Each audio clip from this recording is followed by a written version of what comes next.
Hello everyone. Today we are studying a new chapter that is depreciation.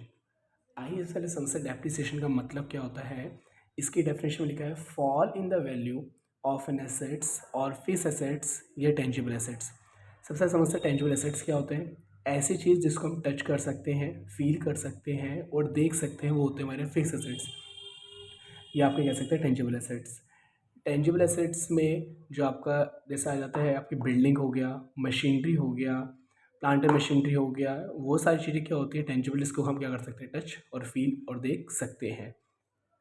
अगर इसकी value कम होती चल जाती है उसको बोलते हैं डेप्रिसिएशन। और ऑलमोस्ट सारे एसेट्स फिक्स एसेट्स पे डेप्रिसिएशन लगता ही है एक्सेप्ट लैंड। कह सकते हैं लैंड पे डेप्रिसिएशन नहीं लगता है, बिल्डिंग पे लगता है बट लैंड पे नहीं लगता कभी डेप्रिसिएशन। उस पर हमेशा एप्रिसिएशन ही लगता है, उसकी वैल्यू हमेशा बढ़ती ही रहती है ऑलमोस्ट, उस पर डेप्रिसिएशन कभी भी नहीं लगता है। और सब पे लगता है डेप्रिसिएशन। डेप्रिसिएशन मतलब होता है चीज़ों की वैल्यू कम होते जाना आने वाले टाइमों के अंदर। जैसे अगर आपने कोई एक फ़ोन परचेस करा था 20,000 का, आफ्टर दी 5 ईयर्स अगर आप उसको बेचने जाते हैं तो उसकी वैल्यू 20,000 तो नहीं होगी, क्योंकि आप उसको यूज़ कर चुके हैं, उसके ऊपर स्केचेस आ चुके हैं और बहुत सारी कंडीशंस होती हैं उसके ऊपर, मतलब फॉलोअप होती हैं। उसकी वैल्यू धीरे धीरे क्या होगी, कम होती चल जाती है। हर साल उसकी वैल्यू क्या होती चल जाती है, कम होती चल जाती है। अगर आप 20,000 का परचेस करके लाए थे, उसकी वैल्यू अगर आप 5 साल बाद बेचते हो तो उसकी वैल्यू अराउंड 5,000, 6,000, 7,000 हो जाती है, depend on the condition of the mobile. तो इसकी वैल्यू कम होती क्यों, रीजंस है। पहला आता है यूज़ ऑफ द एसेट्स। अगर आप जैसे एसेट्स का इस्तेमाल करते रहेंगे उसके ऊपर स्क्रैचेस आते चल रहेंगे, उसके ऊपर बहुत सारे कोई चीज़ होती है, मतलब हीट फ़ोन है तो हीट भी करेगा, उसके अंदर काफ़ी ज़्यादा मतलब कह सकते हैं प्रॉब्लम्स आनी स्टार्ट हो जाती हैं, तो इसके ऊपर डेप्रिसिएशन लगता चल रहा है, तो उसकी वैल्यू जैसे जैसे आप एसेट्स को इस्तेमाल करते चल जाएंगे उसकी वैल्यू कम होती चल जाती है। स्क्रैचेस आने स्टार्ट हो रहे तो उस चीज़ के ऊपर। Efflux of time.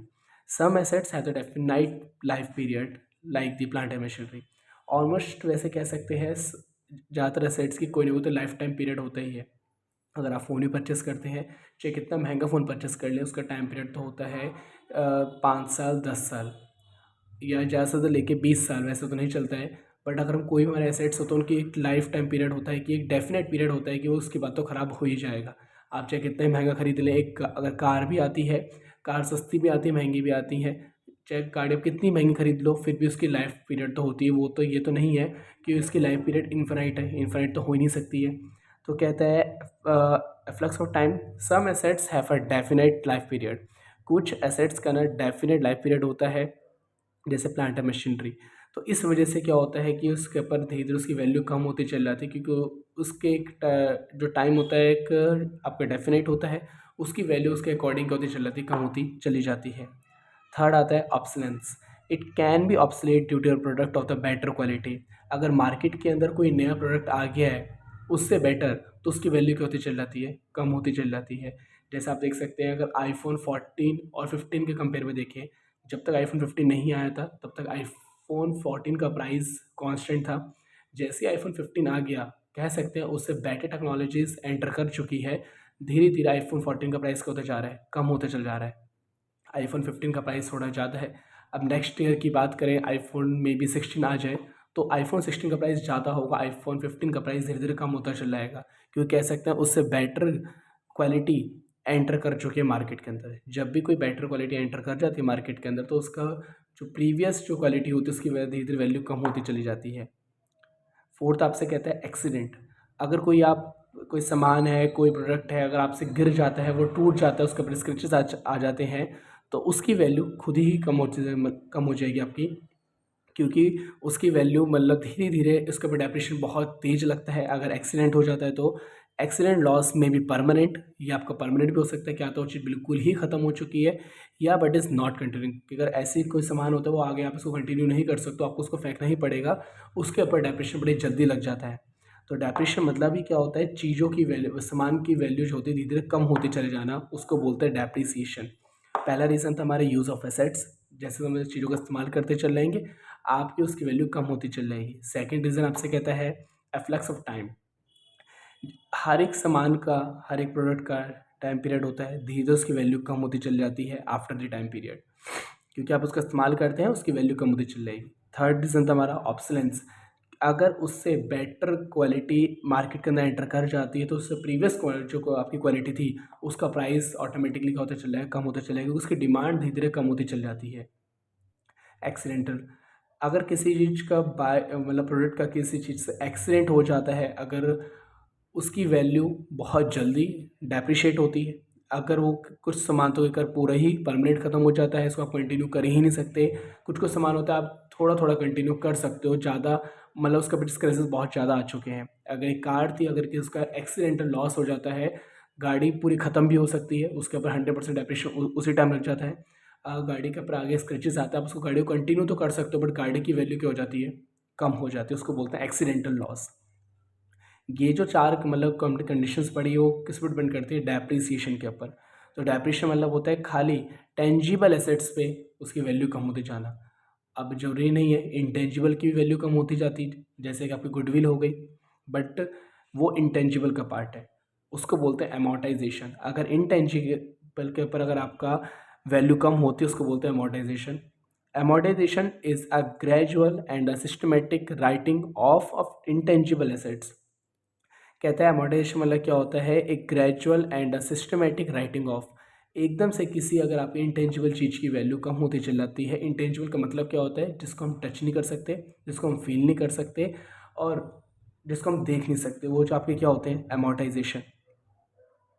तो amortisation is a gradual and systematic writing of the intangible assets. Intangibles खाली हम कह सकते हैं मतलब यूज़ कर सकते हैं बस, उसकी वैल्यू क्या होती चल जाती है, आपकी कम होती चल जाती है। Amortisation is a gradual. इसमें था आपका फिक्स एसेट्स की वैल्यू कम होती है, उसको हम देख सकते हैं, इसको आप देख नहीं सकते हो, इसकी वैल्यू क्या होती चल जाती है, कम होती चल जाती है। जैसे कह सकते हैं आपकी गुडविल हो गई, गुडविल को बस हम खाली कह सकते हैं, फील कर सकते हैं, बट उसको हम देख नहीं सकते और उसको टच नहीं कर सकते हैं, तो उसकी वैल्यू होती चल जाती है, आपकी कम होती चल जाती है, उसको बोलते हैं अमोर्टाइजेशन।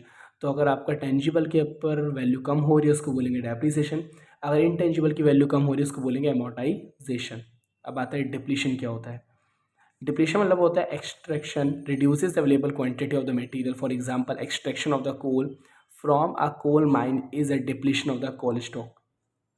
कह सकते हैं किसी एसेट्स की, अगर आप किसी एसेट्स को बाहर निकाल रहे हैं लैंड में से, ज़मीनों के अंदर जो होते हैं खान जो होती है उसमें से सोना बाहर निकाला जाता है, और जब तक सोना उस ज़मीन के अंदर होता है उसकी वैल्यू बहुत हाई होती है। जैसे उसमें से सोना बाहर निकाल लिया जाएगा उसकी वैल्यू की जो वैल्यू है बहुत जल्दी क्या हो जाएगी, कम होती चल जाती है, उसको बोलते हैं डिप्लीशन। अगर एक ज़मीन में से कोई सामान, कोयला, डायमंड कह सकते हैं, आपका गोल्ड कह सकते हैं, उस चीज़ को अगर आप बाहर निकाल लेते हैं उसकी वैल्यू क्या होती चल जाती है, एकदम से कम होती चली जाती है, उसको बोलते हैं डिप्लीशन। तो तीन टर्म्स आती हैं, पहली डेप्रीसिएशन आ जाती है आपकी, सेकंड आती है अमोर्टाइजेशन, थर्ड आती है आपकी डिप्लीशन। डेप्रीशिएशन जो मतलब टेंजिबल एसेट्स की वैल्यू कम होते चलना है, अमोर्टाइजेशन मतलब कि इंटेंजिबल एसेट्स की वैल्यू कम होते चलना। डिप्रीशिएशन मतलब होता है अगर आप किसी एसेट्स को ज़मीन में से बाहर निकाल रहे हैं उसकी वैल्यू, ज़मीन की वैल्यू क्या हो जाती है आपकी, कम हो जाती है। अब हमारे लिए ज़रूरी की है, उद्देश्य क्या है इसका, कि डेप्रीशिएशन हम लगाते क्यों हैं, लगाना ज़रूरी भी क्यों है। To determine the correct P&L. Depreciation is an expense of the business and is written off from the current year profit or loss. कहता है डेप्रीसिएशन हमारा एक एक्सपेंस होता है, बट नॉन कैश है, एक्सपेंस है, नॉन कैश है, इसको हम कैश में कन्वर्ट नहीं कर सकते इस एक्सपेंस को। ये हर साल लग जाता है बट आपको पता नहीं चलता, बट इसकी वैल्यू धीरे धीरे हर मिनट हर सेकंड क्या होती चल जाती है, कम होती चल जाती है। Depreciation is an expense, depreciation एक खर्चा होता है of the assets and is return of. हम इसको दिखाते कहाँ से, P&L में से दिखाते हैं। मान लेते हैं आपने इस साल 10,000 का प्रॉफिट कमाया है और इस साल जो डेप्रीसिएशन लगा है 2,000 का लगा है, इट मीन्स आपने इस साल फाइनली 8,000 रुपीज़ अर्न करे हैं। ये आपका इस साल का करंट ईयर का प्रॉफिट है, को भी करेक्ट कह सकते हैं। अगर आप डेप्रीशिएशन को रिकॉर्ड नहीं करते हैं तो आपका इस साल का प्रॉफिट होगा 10,000, जो हमारा इनकरेक्ट है। तो डेप्रीशिएशन रिकॉर्ड करने से आपका प्रॉफिट लॉस बिल्कुल क्या आता है, करेक्ट आ जाता है। To show the correct value of the fix, second आपका to show true and fair value of the financial positions. अगर आपसे कोई ऑनर, अगर आपकी जो कंपनी का बॉस अगर आपसे पूछते हैं कि इस साल का प्रॉफिट क्या है, अगर आप उसको 10,000 बताते हैं तो कह सकते हो इनकरेक्ट है, तो फाइनेंशियल पोजीशन आप उसको सही नहीं बता रहे हैं। अगर आप डेप्रीसिएशन माइनस कर दें 2,000 फिर आप बताते हैं 8,000, ये आपका करेक्ट P&L भी है और करंट फाइनेंशियल पोजीशंस आपको जो करंट ईयर की है वो करेक्ट बताता है बिल्कुल। To show the true and fair value of the financial positions, depreciation if not charged, अगर आप उस पर डेप्रिसिएशन नहीं लगाते हैं तो इस साल का जो रिजल्ट आएगा सेट्स का, कह सकते हैं बहुत ज़्यादा सेट की वैल्यू दिखाई देगा। अगर कोई एसेट अगर आपने 20,000 का परचेज़ करा था और उसके ऊपर इस साल डेप्रिसिएशन 2,000 लग गया है, तो इस साल उसकी वैल्यू हो चुकी है 18,000। अगर आप उसको माइनस नहीं करते हैं इसको, अगर आप, तो उसकी वैल्यू आपकी ज़्यादा ही दिखाई देगी हर साल। इसलिए हर साल जो डेप्रिसिएशन लगता है उसको माइनस करके ही क्या आता है, आपका करेक्ट वैल्यू आती है फाइनेंशियल पोजीशन को, करेक्ट वैल्यू आती है एसेट्स की।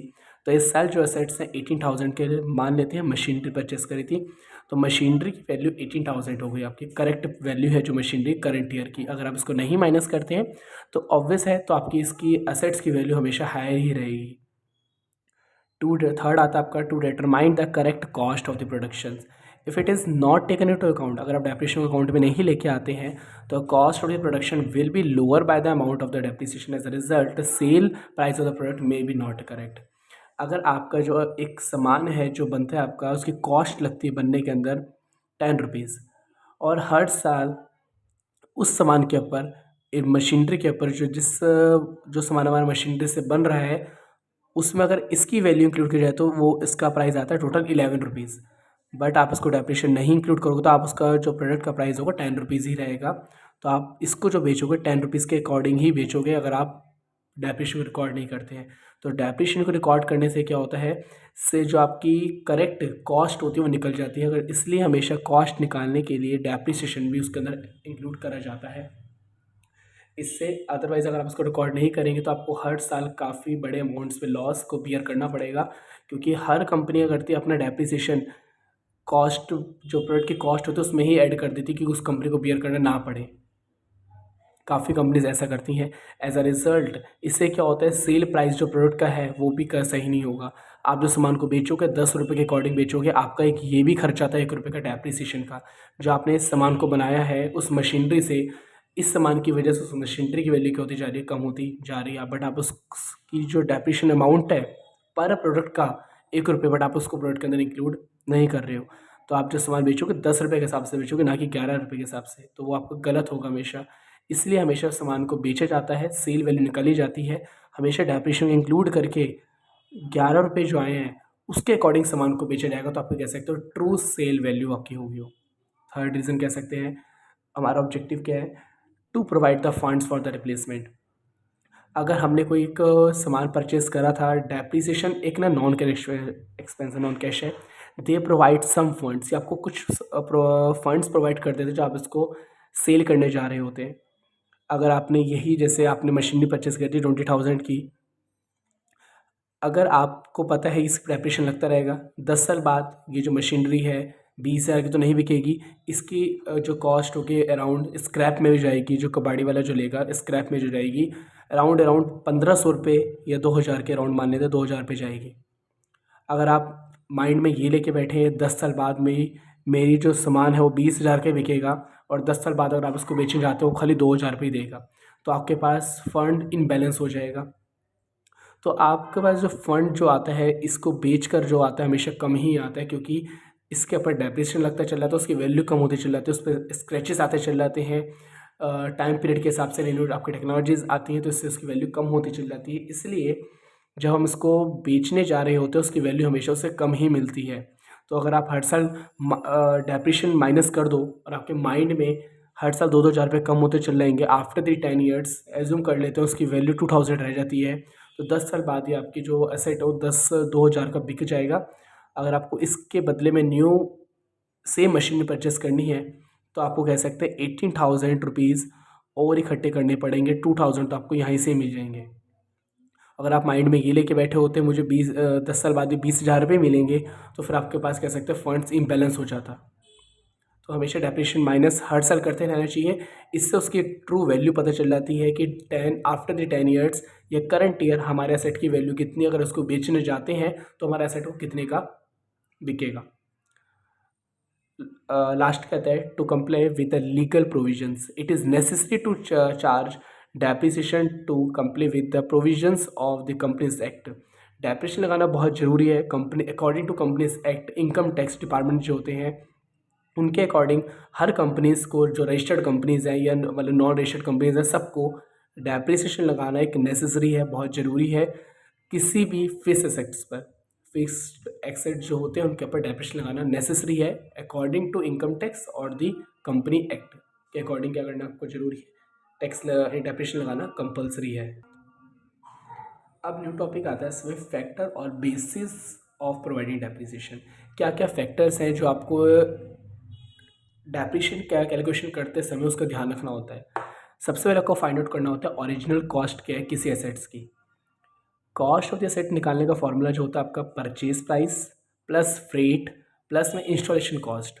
आपने परचेज कितने का करा था, एज्यूम कर लेते 10,000 का हमारा प्रोडक्ट था, उसको फ्रेट जो खर्चा लगा आने ले जाने में उसमें उस इंक्लूड कर देंगे 1,000 रुपीज़, प्लस में जो आपको उसको फिट कराने में जो खर्चा लगा, इंस्टॉलेशन में खर्चा लगा 2,000 रुपीज़। तो कह सकते हैं इस जो प्रोडक्ट है टोटल इसकी कॉस्ट होगी आपकी 13,000 rupees.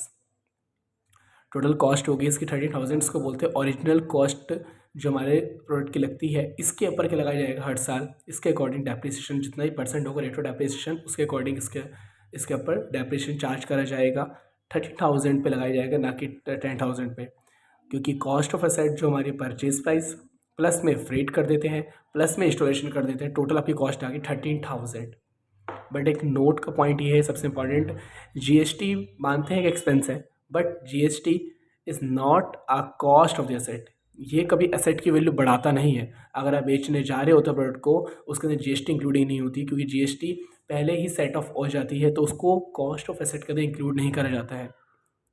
At the time of the calculating the depreciation, जब डेप्रिसिएशन कैलकुलेट कर रहे होते हैं, जीएसटी को उस समय इग्नोर कर दिया जाता है, जीएसटी को उस समय इंक्लूड नहीं करा जाता।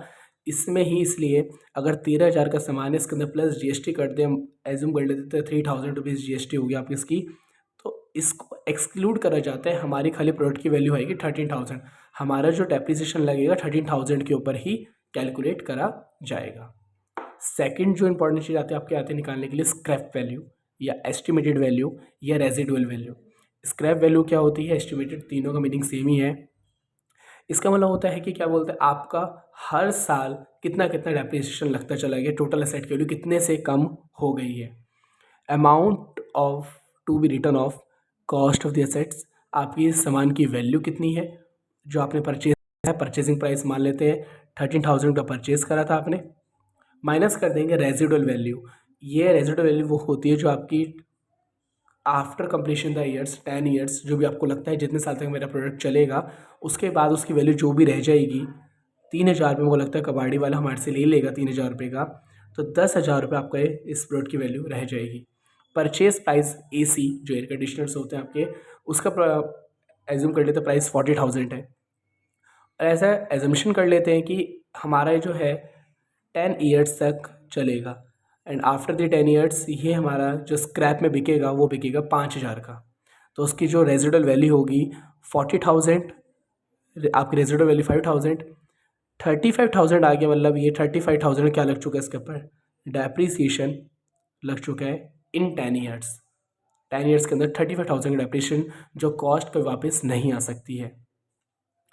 थर्ड आपसे कहता है यूज़फुल और the economical life of the assets, ये हम पहले ही इसके बारे में पढ़ चुके हैं। हर एसेट्स की एक डेफिनेट लाइफ पीरियड होता है, किसी का 10 ईयर्स, किसी का 5 ईयर्स, किसी का 20 ईयर्स।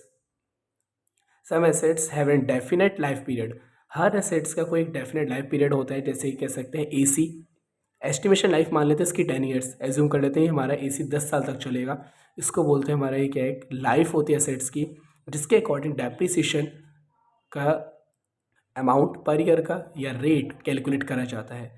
तो जब हम डेप्रिसिएशन निकाल रहे होंगे इसमें तीनों चीज़ें एक इम्पॉर्टेंट हैं जो आपकी इंक्लूड करी जाएंगी डेप्रिसिएशन निकालते समय। पहले आपका आता है original cost of the assets, cost of the assets निकालने का फॉर्मूला परचेज प्राइस प्लस में फ्रेट प्लस में इंस्टॉलेशन, बट इसमें एक्सक्लूडिंग होती है जीएसटी कभी भी कैलकुलेट नहीं करी जाती है।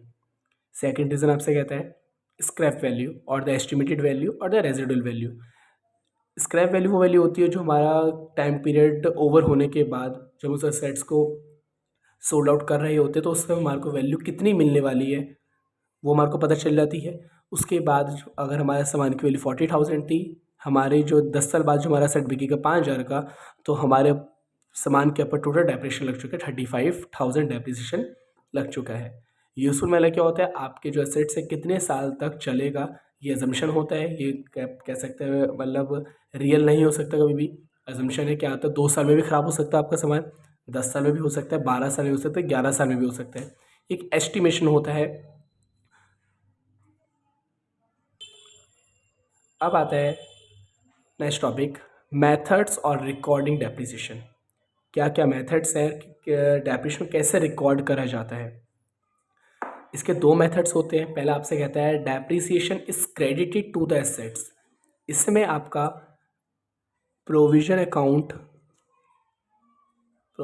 इज नॉट मेंटेन्ड, इसमें प्रोविजन मेंटेन्ड नहीं करा जाता। इसकी जो फर्स्ट एंट्री होती है आपकी डेप्रिसिएशन अकाउंट डेबिट, ये हमारा एक्सपेंस है। एक्सपेंस अगर बढ़ता है तो हमेशा डेबिट होता है। टू एसेट्स, एसेट्स क्या हो रहा है, आप एसेट्स की वैल्यू क्या हो रही है, कम, तो इसलिए हमेशा क्या होता है, credit. Depreciation account debit to assets account. अब इसको लास्ट अकाउंटिंग ईयर के लास्ट डेट पर आपको उसको राइट ऑफ करना पड़ता है। इससे हमारा, हम जो पहले पढ़ चुके हैं, इससे जो हमारा क्या होता है, प्रॉफिट क्या होता है, डिक्रीज होता है। तो हमारे को क्या करना पड़ेगा, इसके अंदर पीएनएल अकाउंट से इसको राइट ऑफ करना पड़ेगा। डेप्रिसिएशन एक्सपेंस है, डेबिट करा था, अब वही क्या हो चुका है आपका इधर आकर क्रेडिट हो चुका है। और कौन से अकाउंट से इसको राइट ऑफ करेंगे, पीएनएल अकाउंट से।